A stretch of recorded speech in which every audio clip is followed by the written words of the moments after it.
shan jaamacadood meesha ka arkeen jaamacad kastana waxaan ka qaaday 10 waraaqaha aan ku qaybiyana xaafadda ii yaala dhammaantood haddii aad timaadid resourceska dadka ka soo jawaaray percentagekan haddii la fiiriyo waxay ahaayeen percentage 81.4% boqolkiiba 81.4 ayaa waxay ahayd value responses jawaabaha saxda ah ee mudan in la adeegsado ama la isticmaalo qaybta yaroo shishe aad jaanis uma hayn inaan hore idin wado ayaan ku talinaya quantitative haddii aan aadno interview la weydiiyey dadka iyo qaababkii kala duwanaa iyo questionska iyo su-aal kasta iyo inta qaybood ay ka kordhay questionnaire-ka ka wada qaybta hore kale haddaad fiiriso 10 qodob waaye procedure-ka iskale kan kale waxaa waaye 9 haddii aad hore usii wadaan marka waxaad arkaysaa questionnaire-ka iyo waxyaabihii soo baxa haddaad fiirisaa cilmigan waa cilmi aad u ballaaran message qofka PhD ha qaato 2 PhD ha qaato 3 ha qaato weligiisa ma dhammaado waxaan kusii dhawaanayaa gabagabada qualitative-ka waxaa la isticmaalay marka la analyze garaynayo nidaam la yidhaha thematic analysis waana mid ka mid ah waxyaabaha ugu caansan ee la isticmaalo qaybta quantitative-ka haddii aan aadno waxaan isticmaalnay SPSS ayaan xogta ku xaraynay dabadeedna waxaan isla gaaranay inaan sii analyze garayno resultii ugu dambeeyay resultka uu dhalay waxa weeyaan hypothesiskii hore la sameeyey waxaa ka dhashay inay factorsku ay yihiin factors muhiima oo jaamacadaha dalkeena saameyn ku leh qaar ka mid a factorskaas waxay ahaayeen kuwa aanan saameyn ku lahayn hadda jaanis uma hayna dul istaago halkan waxaan ku tilmaamay factor kasta oo aniga aan tilmaamay oo researcher kale uu sameeyey anigii asaga ma kala duwannahay mise waa isku raacsannahay qaybta discussionka waxaan u arkay qayb muhiima halkaanay ku caddahay factor kasta oo aniga aan tilmaamay tahay jaamacadaha kale ayaduna ma sheegeen inay muhiim u tahay maymisaha halkan waxaan ku xiray qayb ka mid a discussionka halkana waxaan geeyay qayb ka mid a discussionka maadaama factorsku ay badan yihiin halkana waxaan kusoo gabagabeeyey factorska gaarka ee dalkeena gaarka u ah marka waxaa ka mid ahaa speed of the available internetka weli waddankeena aad ugu yar yahay annagana waxaan rabnaa wax kasta in shisheeye ama markii providerska la aadayo internetka waa daruuri ta kalena electricalku weli waxaa ka jiro caqabado ayadana waxayaan faktarra annaga dalkeena gaar u ah haddii ay jaamacadaha doortaan ay rabaan inay maraan ama ay qaataan nidaamka cloud computingka oo dhaqaale ahaan wax badan u fiican waxaa loo baahan yahay 5 step inay maraan waa meesha ugu muhiimsanayd stepka ugu horeeya waa xog badan in laga ururiyo cloudka ka labaad waxa waaye in la sameeyo strategic preparation in loo yeero dad khubaraha kadibna ay dejiyaan istaraatiijiyadda kadibna waxaan aadaynaa analyzingka oo ah inaan fahanno solutions aad muhiim u ah dhinaca laabka dhinaca waxbarashada dhinaca examinationka dhinaca financing kulli waxaan martigelinayo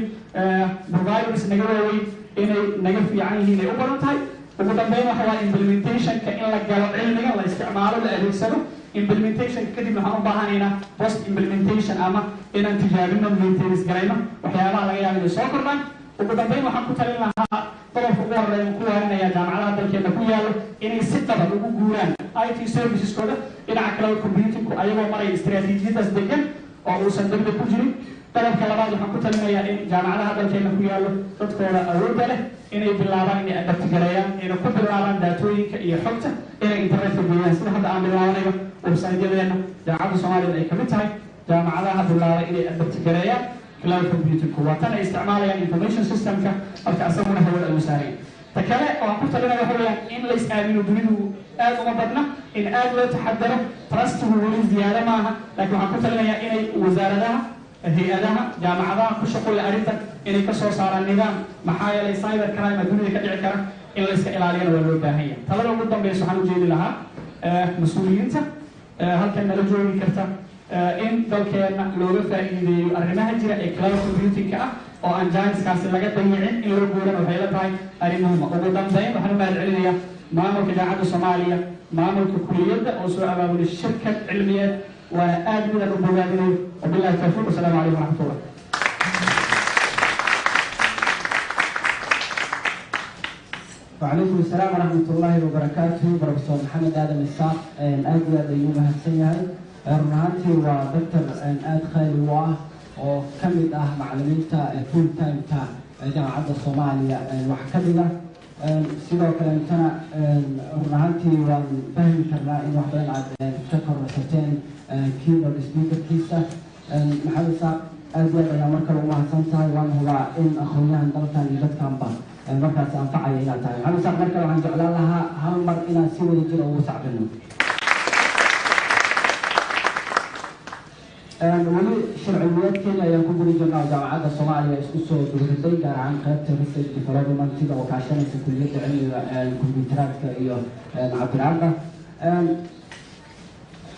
waxaa hadda baxay keynote speaker 1kii ilaa iyo 3 kale ayaa ku xiga waxaa sii xigi doona 15 baybar oo halkan lagu baabigish garayn doona haddii allaha awoodala laga helo oo wiilal iyo gabdhaba oo run ahaantii bachelor degree ay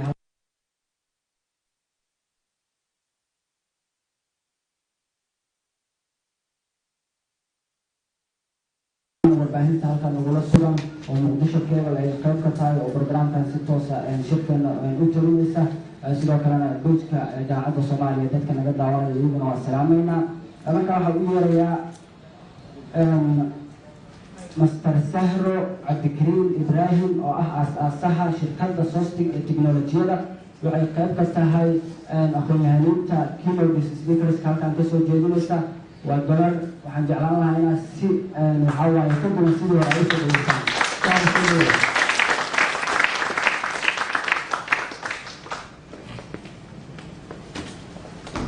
waxaa haysataa qadar 10 daqiiqa. السلام عليكم ورحمة الله وبركاته. وسلامتي طبعا مرتشفة بطولة جامعة صوماليا طبعا انت كسوق البشر انت كنوت سبيكرسكا انت جيد نوت ريسيرشكا وحاشرة ويبدأ أهمات إنها كسوق البشر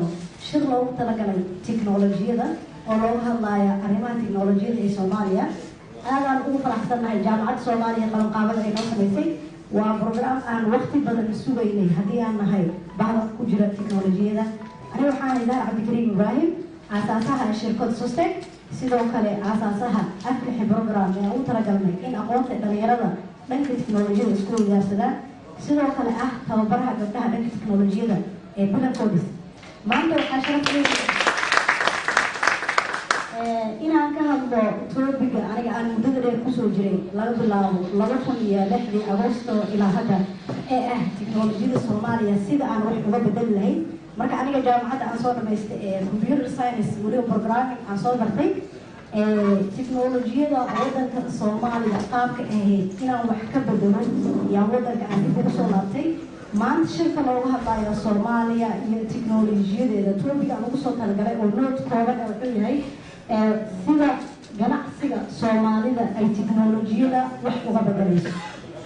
markaan ka hadlayno anaga tiknoolajiyo iyo Soomaaliya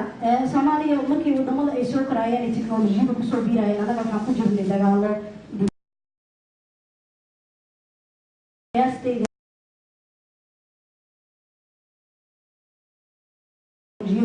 iyo sidii nolosheena Soomaali haddii aan nahay aan ugu biiri lahayn caalamkaas tiknoolajiyada technology marka aan ka hadlayno laba dhinacba way lahaan kartaa saameynteeda dhanka wanaagsan iyo saameynteeda negative-ka ah waxa xoog aan saarayna waxay tahay inaan ka hadlo tiknoolajiyada iyo ganacsiga muxuu wax ka bedelay ganacsatada Soomaaliyeed xilliga aniga aan imaanayay muqdisho waxay ku jireen ayagoo isticmaalaa manual oo waxaa laga yaabaa ninkan ganacsadahay ama gabadhan businessman ay ganacsigeeda iyo howlaheeda ay wax badan ku qaadato in xog ama information ay helaan dhalinyaro badan oo soo barata tiknoolajiyada waddankaas oo ku yaraay sida horumarka ay Soomaaliya tiknoolajiyada sameynaysa marka aan fiirino waxaa ka mid ah Soomaaliya anaga marka laga hadlayo dhanka isticmaalka internetka mobilada iyo systemiska saddexdaas shay aan rabaa inaan xooga saaro oo aan ka hadlo markii loo fiiriyo waddankeena Soomaaliya oo waddan burburay ah haddana marka loo barbardhigo Afrika waxa aan ka tahay dhanka isticmaalka internetka kaalinta labaad waa sida ay qoreen World Statistics sidaas si lamid ah World Bank waxyaalaha uu soo saaray waxaa ka mid ahayd warbixinada ka hadlaysay halka sida aan u isticmaalno simkaarada iyo mobile money dadka Soomaalida dhalinyarada 16 sano wixii ka weyn waxa isticmaalaan waxay tahay hal simkaar wax ka badan taasoo macnaheedu ay tahay sida annaga tiknoolajiyada ay nolosheena u saameysay waxaa laga yaabaa islaanta suuqa joogto ee caanaha galayso inay taqaano siday lacagta kuga xogan lahayd sidaas si lamid ah waxyaalaha annaga aan isleenahay Soomaaliya tiknoolajiyadeeda waxay ka bedeltay waxay tahay telecommunicationka hadday ahaan lahayd ku hadalka telefonka oo aan ugu mahadcelinayno shirkadda hormuud ay tahay shirkadda ugu ballaaran maanta Soomaaliya waddankeenana gaarsiisay position weyn oo marka laga hadlaa ku hadalka telefoonka iyo qiimaha uu qofka Soomaaliga ah kula hadlaa qofka kale webigaya rabaa inaan hore ugu sii daagalo oo ah sida ay tiknoolajiyada wax ugu bedeshay ganacsiga Soomaaliya waxaa jiro marka laga hadlaa technology ama ganacsiga shirkadaha waxa ay isticmaalaan waxay tahay laba system la yiraahdo local ama system la yiraahdo foreign waxa aan kale waxay tahay shirkadaha waxaa laga yaabaa inay ka soo qaataan systemyo ay ka soo gataan banaanka ama shirkadaha localka ah sida shirkad system oo kale barnaamijyada ay sameeyaan ay isticmaalaan maxay tahay caqabadaha ay la kulmaan dadka ganacsatada ah markay isticmaalaan foreign systems waxa ugu yimaado waxay tahay ganacsatada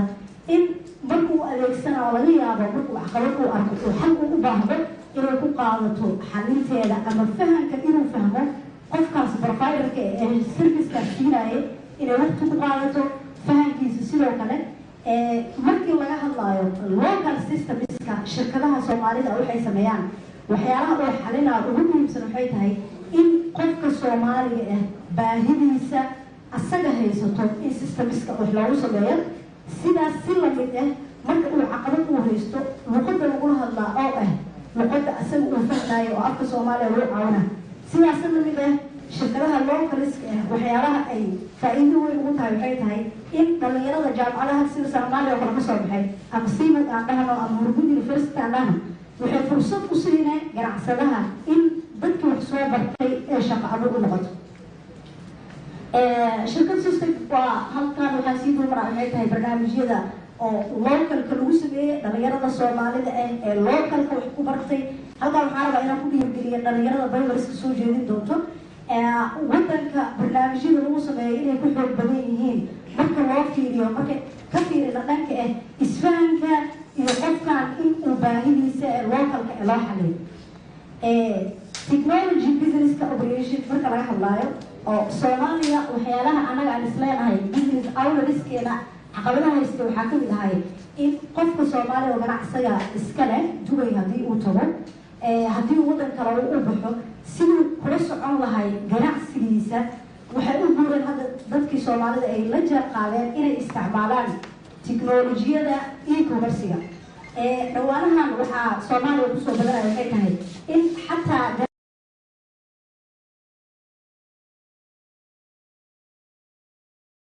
shirkadaha localka ay sameeyeen sida Soomaal waxaan leeyahay businesska iyo tiknoolajiyada Soomaaliya markaan u fiiriyo intii aan usoo joogay 12 sano la soo dhaafay waxaa muuqda growing aad u weyn oo ganacsiga iyo ganacsatada Soomaaliya tiknoolajiyada noloshooda wax ka bedeshay industry-ga xoogga la saaray oo ahay industry-ga import and export-ga waxaan rajaynaynaa next years jiilalka hadda soo baxaa jaamacadaha inay aad u focus gareeyaan in ay ka shaqeeyaan researchada ay sameynayeen dhanka agriculture-ka dhanka fishery-ga sababtan saas u leeyahay waxay tahay wax badan oo systems oo local hore loo sameeyo waxay xoogga saarayeen ganacsiga sida lagu horumarin lahaa laakiin waxaa jira ganacsiyo kale oo daahsoon oo u baahan yihiin dadkaas in lagu soo jiro caalamka qofka ganacsiga haysto oo qudaar u soo golayso ama qofka haysto xoolo ama qofka kalluumaysiga ka shaqeynaya asiga laftirkiisa wuxuu u baahan yahay in tiknoolajiyada looga relationship management cilmibaaris aan sameeyey ku saabsan customer relationship management ama habka organizationka uu la sameyn karo calaaqo wanaagsan macaamiishiisa uuna u kasban karo si organizationkaasi uu ku noqdo mid macdala dabcan customer relationship management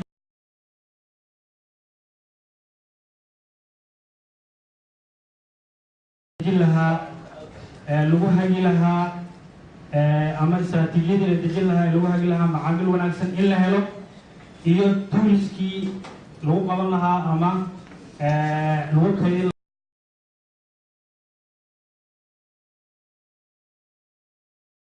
kala duwan marka waa introduction literature review-ga global statement-ga iyo objective-ka laga leeyahay research-kan iyo proposal la soo jeediyey oo model ah dan hadhowna methodka loo adeegsado markii la sameynayo cilmibaarista iyo in lasoo bandhigo daatadii xogta ka soo baxday then conclusion-ka markooda haddaan ahno introduction-kan ka hadalno customer relationship management ama CRM waxay ka kooban tahay laba mafhuum ama laba concept oo muhiim ah. waxaa laga yaabaa marka laga hadlaayo CRM haddii la soo qaado dadka BA-da inay u maleeyaan inay kaliya tahay BA,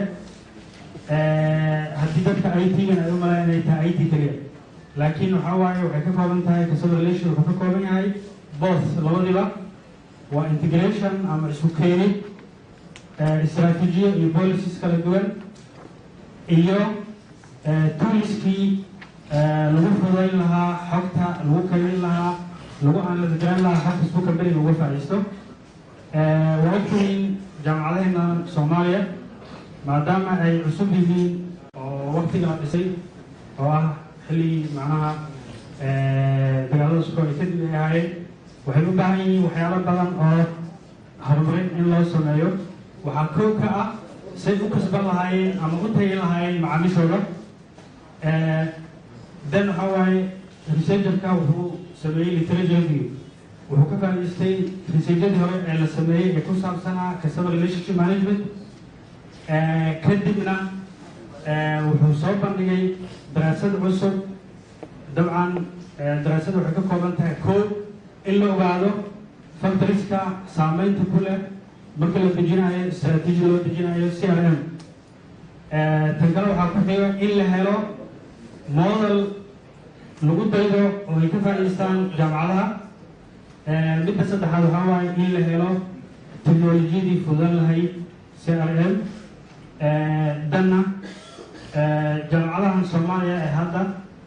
waxay u baahan yihiin in ay wanaajiyaan enhancement ay sameeyaan say competition ula tartamaan jaamacadaha kale ee caalamka. dabcan hadda meeshaan joogno waa bilow, laakiin bilowgan waxaa loo baahan yahay inuu leeyahay vision fog inuu leeyahay oo aan ku xisaabtano in aan noqono jaamacadaha ugu fiican gobolka ama regionka aan ku noolnahay. mushkilada taagan aan ogaaday oo u baahan in la xaliyo waa in aysan lahayn jaamacaduhu istaraatiijiyad dhab ah ee ku xiran istaraatiijiyada guud ee ama organizationka. sidoo kale in aan lahaynin systemyo wax ku ool ah oo fudeeya howlaha kala duwan ee CRM-ka loo baahan yahay. aan ka leenahay researchkan wuxuu ahaa in la helo istaraatiijiyad dhab ah oo wax ku ool ah oo leh waxqabad wanaagsan. danna inaan helno model wanaagsan oo ku daya karno. researcherka wuxuu soo jeediyey modelkan wuxuu ka kooban yahay ilaa 6 constraint ama factors kuwaas oo ka qayb qaadanayo CRM strategy.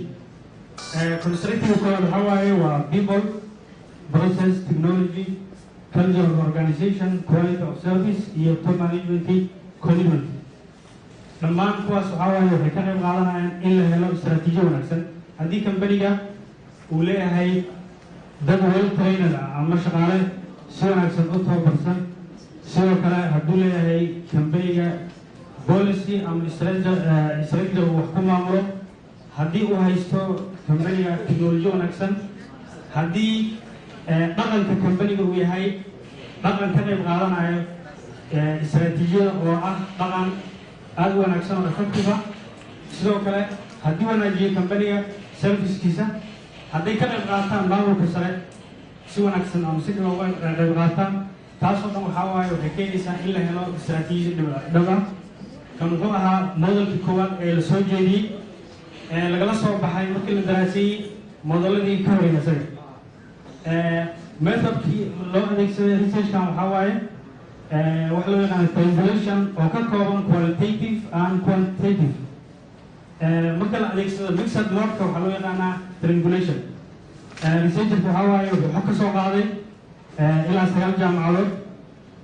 xogtaas oo ah uu adeegsaday survey ama questionnaire uu adeegsaday. questionnaire wuxuu ka koobnaa 33 su'aal. sidoo kale researcherka intaas kuma ekaysan, wuxuu kaloo sameeyey interview uu la yeeshay 4 jaamacadood maamuladooda. kadib xogta analyze ayuu ku sameeyey asagoo adeegsanayo SPSS-ka dan xagga waxaa ka muuqda fikirkaas jaamacadihii laga soo qaaday xogta meesha halkan ay ka muuqato fikirkan uu caddaynayo facultieska ama departmentiska xogta laga soo qaaday kan hoose fikirka hoose wuxuu caddaynayaa dadka xogta laga soo qaaday taytalada ay lahaayeen dabcan waxay ahayn dean of faculties assistant administrative iyo officers intaba kadib researcherka markuu analyze sameeyey oo uu adeegsaday SPSS statistics dabcan waxaa soo baxay modelkii in verify lagu sameeyo ama la xaqiijiyo ama la hubiyo constructadii ama factorieska uu ka koobnaa modelka oo dhan waxaa waaye waa soo baxeen oo 6 ahaa dabcan kuwaas waxay ahayd contributorska ama kuwa ka qayb qaadanaya istaraatiijiyada all factorieska waxaa waaye markaan calculationkan aan dirino waxay sheegayaan in people, process, technology, culture, organization, quality of service, iyo to management all ay la leeyihiin relation wanaagsan ama ay ku xiran yihiin positive uu yahay CRM. So organization kasta oo rabo in uu guulaysto waa in uu sameeyo ama uu adeegsado modelkan si uga margeliyo istaraatiijiyada uu u dejinayo dabcan CRM. Conclusionka researcherka wuxuu soo jeediyey koo model dan modelkii uu farifaagelay ama hubiyey researcherku wuxuu ogaaday jaamacadaheena hadda Soomaaliya istaraatiijiyada ay dejinayaan oo ugu talagaleen inay ku maamulaan CRM iyo istaraatiijiyada guud ee companigu leeyahay inaysan isku xirnayn ama aysan isla jaanqaadayn taasna wuxuu soo jeediyey talabixin ku saabsan ama recommendation ku saabsan in la isku xiro labada istaraatiijiyo sow hadda uu noqdo organizationkaasi mid guulaysta macaamilkiisa qanciya helana macaamil badan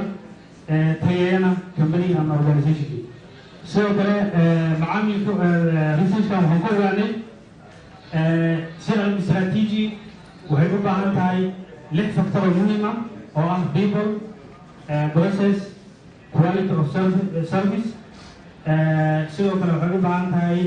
top management commitment haddii la helo factorieskas kala duwanay waxaa companiyan macquul u noqonaysa ama organizationka ama jaamacadaha in ay sii wadaan tayeynta ay joogtayaan dan researcherka wuxuu soo jeediyo kale systemyo weyn oo la isticmaalo oo well standard accepted ah systemyadaas waxaa ka mid ah oo CRM loo isticmaalo Interwatis, Horson, Connect CRM iyo Talism CRM software ka mid ah insha Allah waxaan rajeynaynaa in laga faa'iideysan doono customer relationship management si jaamacadaha u noqdaan jaamacado tayo leh soo dhaweeyo macaamiishooda ogaadana waxa ka qaldan jaamacad kasta iyadoo la tashanaysa ama talabixin weydiinaysa macaamiisheeda si loo helo jaamacado awood leh oo la tartamo jaamacadaha gobolka oo dhan hadhowna noqdo fiisha fog leh ku xisaabtana inay rankingkooda ay ka qayb noqdaan tartanka weyn ee caalamiga ah ee loo sameeyo jaamacadaha waxaan rajeynayaa insha allahu tacaala in laga faa'iideysan doono haddii la aado researchka waa mahadsantihiin dhegeysigiina iyo kasoo qaybgalkiina asalaamu calaykum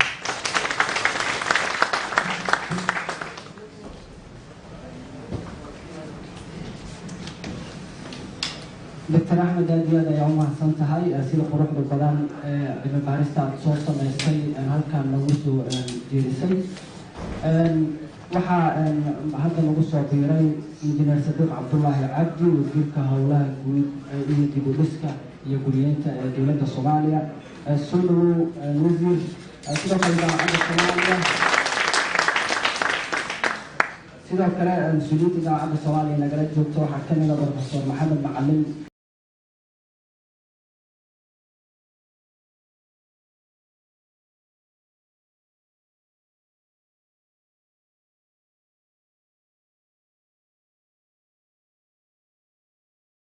shirkado iyo jaamacado ku yaala magaalada Muqdisho ayaa nala joogta waxaan ku guda jirnaa weli wejigii koowaad shirka sharciyeedkii koowaad ee jaamacadda Soomaaliya ay qabato markaan waxaan u yeeraynaa qofka ugu dambeeya cilmi baarista keynoteska محمد أحمد جمعالة وقدوميها جامعة جمهورية شعب في سوريا.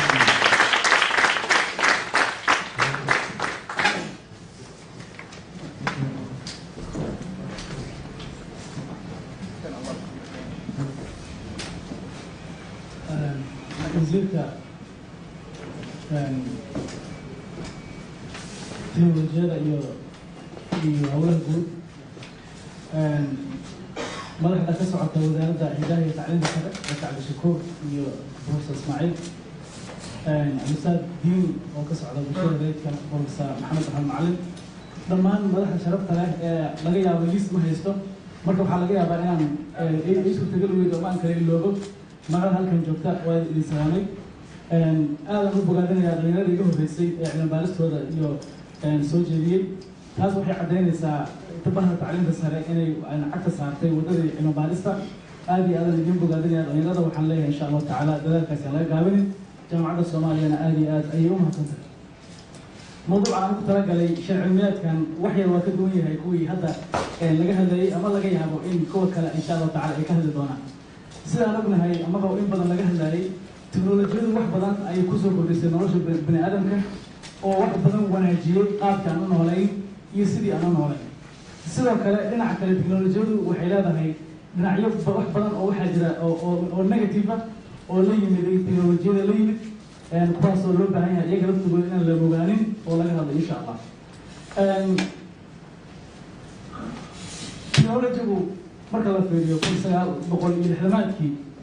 ilaa ay hadda marka la gaaro laga soo gaaro iyo adduunka inta la ogyahay bani aadamka intay noolaayeen isbeddelka dhacay wuxuu dhaqso badan yahay isla markaana saameyn badan yahay waqtigii yacni kontomiyadii ama lixdameeyadii sano ee ugu dambeysay weliba waxaa la yidhahdaa bilowga hore oo computerka uu soo bilaabanayay ilaa iyo waqti dhexe laga soo gaaro isbeddelku aad iyo aad u tartiib u ah hadda waxaa muuqanaysaa sida garaafka aad ka arkaysaan hadda wixii ka dambeeya in isbeddelku uu noqon doono mid aad u dhaqso badan isbeddelkaas dhinac kasta oo nolosheena ka mid a ayuu saameyn ku yeeshay waxyaabaha uu keenay marka waxaa ka mid ah waxna waa positive oo wax badan oo khayr iyo nicmaha ayuu nolosha kusoo kordhiyey waxna waa negative oo mashaakilaad badan oo technologiga la yimid oo ummadihii naga horreeyana ay ku weerareen annaguna aan ilaahay hadda dhex dabaalanayno ayaa jiray saas oo kale ayay dhaheen dadka technologiga saameynta ay nagu yeelatay sida ay sawireen dadkii nolosha bini aadamka ableeya ama haddii kale taariikhdooda ka warrama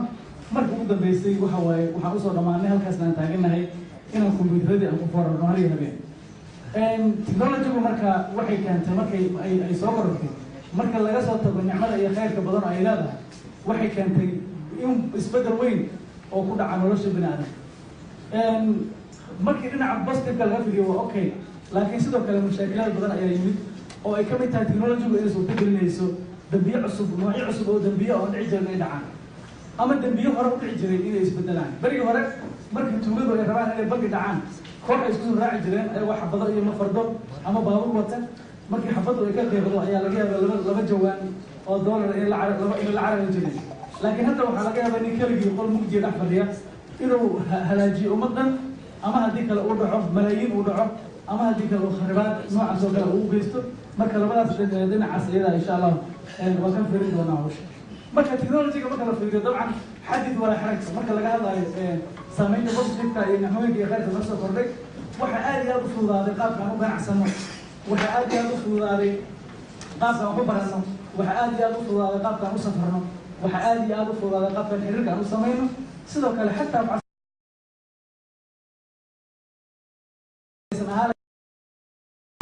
maanta ayagoo la caawinin in ay noolaan karaan waxaa suurtagala maanta qof indhoolaha inuu email maaragtay hore ahaan jirta qof laga samray maanta because of technology inuu bani aadam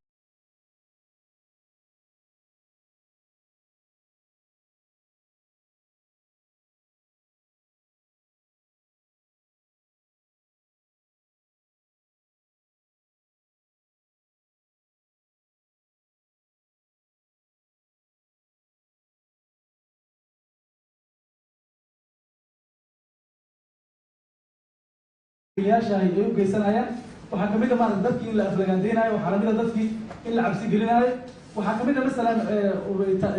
كما مغلس إذا عدها بريل صنع في نوع فيروس أو لبحه وانا كراي أو ransomware إن أنت داتنا هذه معلومات هذه إنكريبشن وصل لسه هذا أنا لقول صادر العقد لقول ولي بقول دمدي يدوم هو وينا الله أنا أقول كويس عادي بس بينين نحن نسكب بعضهم أيات عيسى أيضا الاستعمال بيتكوين يستعمل أنراد لين أيضا الاستعمال iyo sidoo kale virus aan xusuustaan love back la dhihi jiray risaalo la isu diri jiray I love you la isu diri jiray mushkiladii adduunka maxaa lagu keenay sidoo kale way ogtihiin kulli waxyaabahan oo dhan ayaguna waxa waaye yani waxay dhinac socdaan dhinacii maaragtay positive-ka technology-ga la xiriira ee macnaha ay dhinac socdaan mushkiladda jirta waxa waaye technology-gu cabsida ay nagu hayso waa mid yani ka imaanaysa baahideena ama ku tiirsanaanta aan ku tiirsanahay technology-da macluumaadkeena meel kasta yaala iskooladii aan ka soo baxnay jaamacadihii isbitaaladii maxaa lahahdaa social mediaheeni maxaa lahahdaa shoppingkii aan meel kasta macluumaadkeena waa iska yaalaan waa dayacannahay laakiin mushkiladda jirta ma ogin waxaan ahay ana weya dadan macluumaadka arrimaha noocaas oo kale aan waxba maaragtay aan ka fahmayn ayaan nahay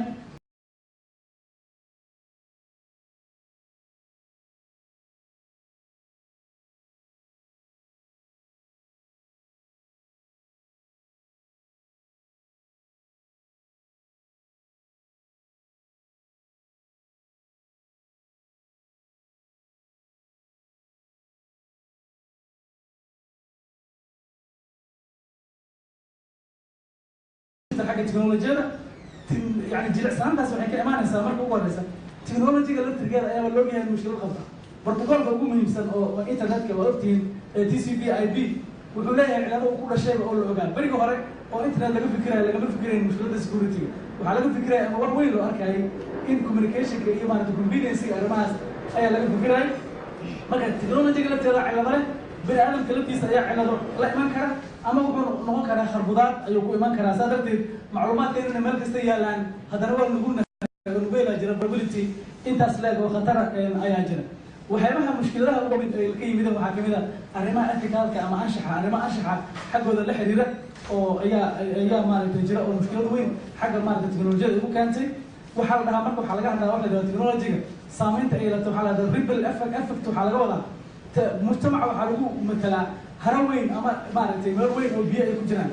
technology-gana waxaa lagu matalaa dhagax weyn oo inta lasoo qaatay biyo lagu dhuftay dhash marka dhexda lagu siiyo waxaa dhacaya in meesha maaragtay biyo carow uu kaco isla markaana rippleski iyo hirarka ay kala gaaraan gees wax celin kara malaha technology-gu waa saas oo kale dhinac kasta oo nolosha kamid a ayay saameyn ku yeelatay wax celin karana haba yaraatee gadaal uma noqon karto marka waxaan u baahanahay qaabkii aan kula tacaali lahayn iyo qaabkii maxaa la aan kula socon lahayn marka rippleski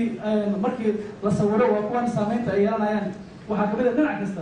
anshaxi waxay leedahay privacy mujtamacii even siyaasadii iyo meel kasta ayaa technolojiyadii waxay galaysaa ayadoo khatar waxaa jira arrimo caana oo mar kasta ku jira mediaha aan maqalno oo shirkado waaweyn ka dhacay oo maxaa la yidhahdaa khiyaanooyin lagu sameeyey shirkado la maalgashado oo waaweyn ayaa waxaa dhacday in ayagu khasaare ku jira inay jaanduugaan systemkii oo khaladaad ay inta farafarayaan ay u muujiyaan shirkadda inay faa'iido samaynayso kabacdina dadkii intay ku sugmeen ay maalgashadeen aad iyo aad ayay maaragtay u badan tahay shirkado waxaa jira technology-ga ayagoo isticmaalaya systemyo ay ahayd inay sameeyaan inta si khalada loo manipulation loogu sameeyey dhibaato weyn keenay sheekooyin badan waxaa jira ku saabsan bangiyada adduunka iyo kuweena localka intaba jira oo aanan ka gaarin hadda sheekooyinka noocaas oo kala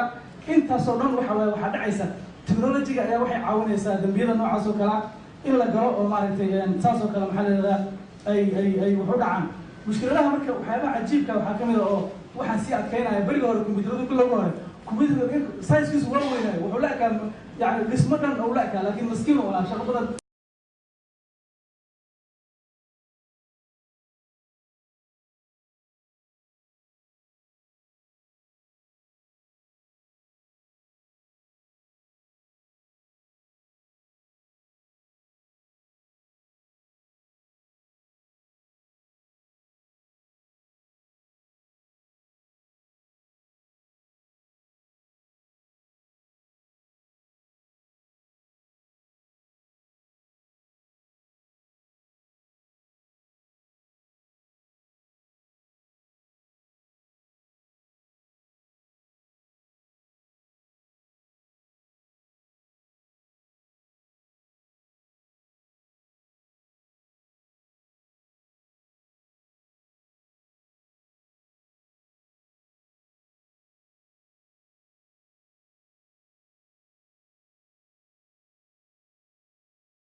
qofkan maaragtay siyaasadahaan asaga in loo codeeyo sidii ganacsiga oo tii kale macnaha ayaa lagu dabaqay marka system kale noora ayaa jira asagana wax badan aan weeleynin inaan wax badan ka hadalno mobile asagana xadid walaa xaraj hawlihiisu maxaa la dhahaa waa iska badan yihiin aad ay u socdaan mushkiladdu marka maxay tahay laba waxaa jira conflict of interest yaa jira يعني مصالح اسكور ما نسأله أنا جي محرم نا إلا إلى اللي حكتني برايب السجن إلا إلى اللي أنا رمان شركتي كان أحسن واحد رمان يعني حيزين تأيدي ريان ضدك أيقول تلاقي إني سيسحبوا باشتين رمان سيدو كلا شركتي السوشيال ميديا يسير إنجليزي يجون واحد رمان إني مونتر جريان أو العقل كسمين أنا جي رمان جوجل وكتير سنة زمان كان هذانا أردنا يكل وكتير سنة لكن واحد العقل مسينا ولا يروح مسينا جوجل وحاول نسينا لكن العقد أنا مش شغال سواء العكس حياة إيمانسة العكس حياة إيمانسة ضد كان أيام بحياة ومالتي حيزيد النوع عشرة كلام سمينا مركو حواي وحكي جرا مصالح جدا أو سكسور جدا أي جرت أو محل أساس أو كلام برايفسي مركو محل ده وقف خصوصيات كيسة إلى اليوم حاجة معلومات بدن وأنا جعلين ما ضدك إن مالتي لما تود لا ولا وجعلنا هذا نقص مشكلة جدا challenges كبرايفسي كمية وحواي وحياة أو دينا حتى لغاية فينا فائدة له أي دينا كلا ديزاستر وشكويين برايفسي هي مارس اللي حطينا اللي يكوين صاحب جوجل وعلنا وجوجل سمان جوجل أساسا نتوسع أساسا على نفس أي مشكلة وين محل نبوة عمان هذا كور حنا ريال إنه جوجل نوس موضة يوم ماذا بس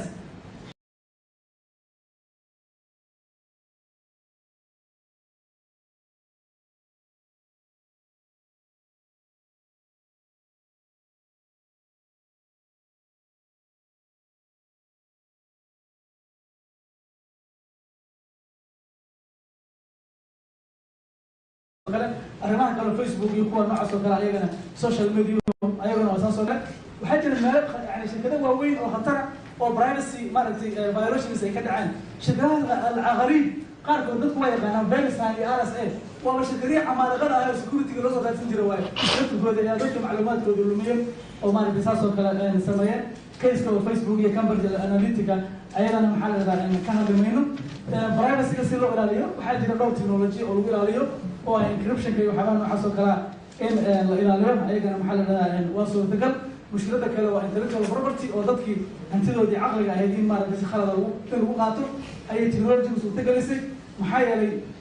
marka hore yani beriga hore yani masalan buuggaan haddii la rabo in la koobaysto ma la qaato marna waaba la gurin jira marna photocopy la gelin jira حتى انت لقى دغو سوفت لقى دغو اي ملايين كان قادنaysa hal mar oo dadkii hantidoodii ha noqoto oo sidaas oo kale ay ayaguna macnaha in khatar ay ku yihiin siyaasadda iska badala siyaasadda maaragtay waxa caan ahaa case Facebook case ka hadda laga hadlay Stuxnet waxa waa hacking case oo Mareykan iyo Israel ay sameeyeen virus inta la wada sameeyay lagu diray Israel marka yani waa arrimo ana kala markii si loo fiiriyo laakiin dadka xoog kale ayaga arrimahooda lagama hadlo maaragtay waa saas oo kale marka waxay waa activism ay dhahaan laakiin waa hacking caadi saas oo kale dowladda oo maaragtay dadka social media wada waxooda ama dabagelaysa ama ku sameynaysa blocking dabcan dowladdu aad ay u jeclaan lahayd dadku waxay isu sheegayeen inay maaragtay ogaadaan aad ay u jeclaan lahayd sidoo kale maxaa la dhahaa Sacuudi iyo qatar sida waad maqlayseen yani wakaaladda wararka in lagu sameeyay hacking sidaas oo kale meel kasta big brother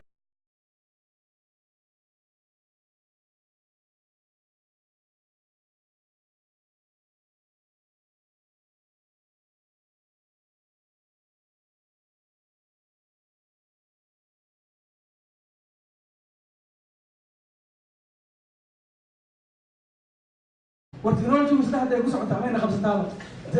technical singularity واحدة جرا جرا تايمز أو مثلا هكذا فيديو كذا the man becomes immortal سمعتي ضد قارة وحاجة صادرنا يا أمبا بني آدم كل يسوق بدل دونا نوع كله شيء بس تلقوا ركبوا إن خد دونا واحد لمني نساس وكلا قابنا عصا كلا يعني لقاها أيضا واساس وكلا يبنوا وحيما لقاها الله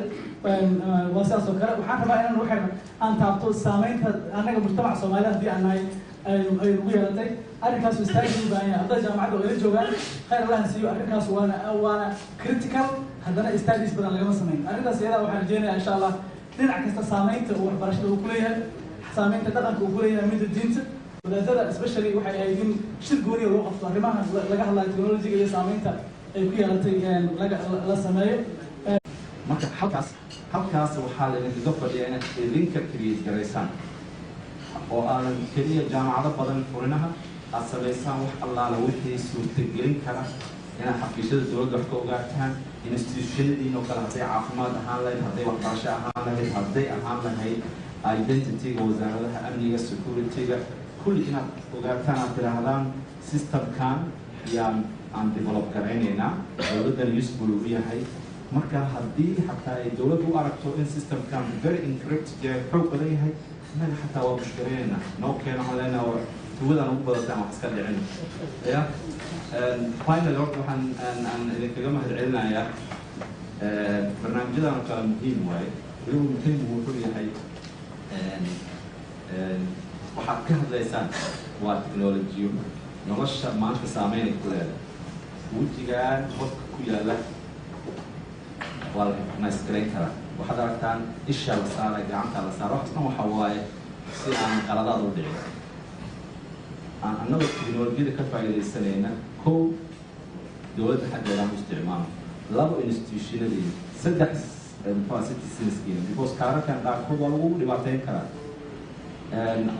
qolo kasta oo Soomaaliya dhibaato u geysanaysana waxa waaye kaarkaasay waa ugu dhibaateynaya asagoo kaarka wata aniga waxaan arkay wadadan taagnaa kaararka oo business kaarka iyo identityga caadiga ah